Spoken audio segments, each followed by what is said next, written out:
International May Day protests got violent in Paris, but the French weren't the only ones taking to the streets. Across the United States, protesters march in opposition to the enforcement of American immigration laws.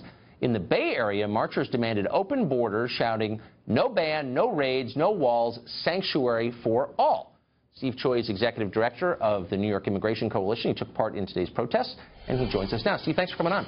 Thank you for having me here. So I'm 47, so I've watched a lot of May Day protests. Imagine my surprise watching an International Workers' Day protest that was designed over 100 years ago to highlight the concerns of workers, foremost among them, of course, wages, arguing on behalf of policies that would lower wages.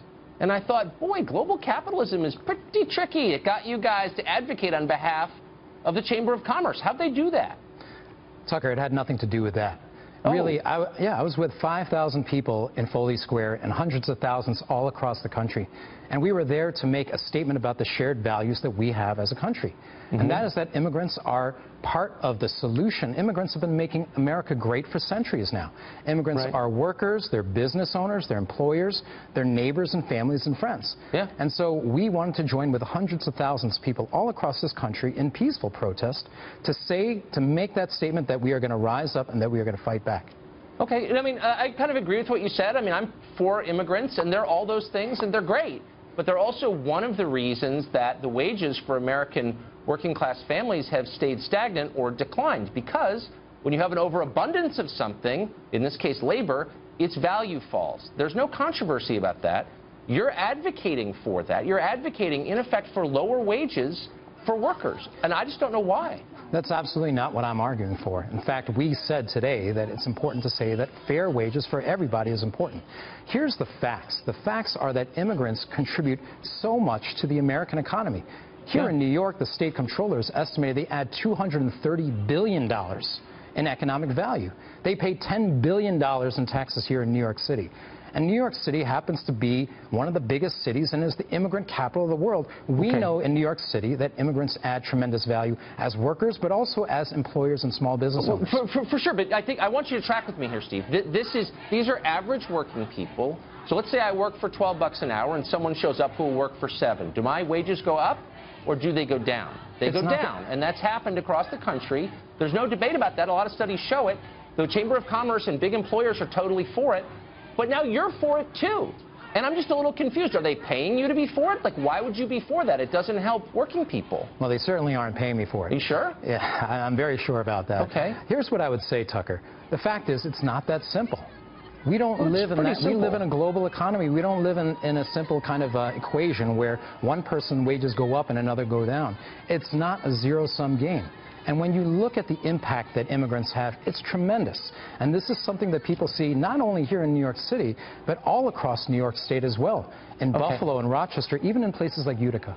Okay, those are all places that are deeply in trouble, as you know, where the middle class is dying. The middle class is dying in New York City, as you may know. I mean, I would think that you'd follow this since you're on TV arguing on behalf of it. So let me just ask you a couple simple questions to see to what extent you've thought this through. We have about 1.1 million people coming here legally every year. What's the optimum number? How many immigrants should we let in if we want to help the workers you say you represent? Look, I'm not an expert in terms of the specific numbers of immigrants coming in. Here's what I will tell you, is that those cities that I just mentioned, not only New York City, but Buffalo, Albany, Rochester, those places, they're in dire economic straits not because of immigrants, but immigrants are actually part of the way forward.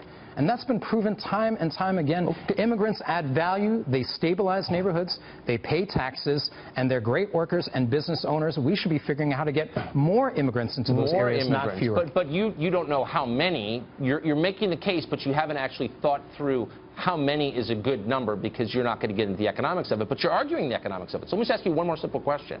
How is it, if I work in a depressed post-industrial town in, say, the service industry, if a bunch of people come in who are willing to work for less than I'm used to working for, why is that good for me? It's good because immigrants will come in, and we've actually seen this upstate.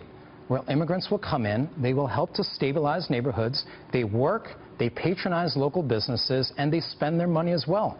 It's absolutely unquestioned so why that immigrants will add economic value to these places. Then let me just ask you a simple question. Why haven't unemployment rates gone down in those places? Just pick a town. How about Lewiston, Maine, which has got a ton of Somalis settled there. They're immigrants.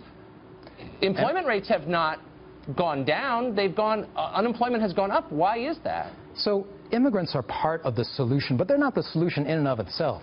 I would say that a place like New York City, New York City, when you look at the economy over the past 25 years, the economy has gone up at the same time the immigrant right has gone up as well. These two things are not coincidental. Investment, but the financial services industry floats all of New York City, as you know.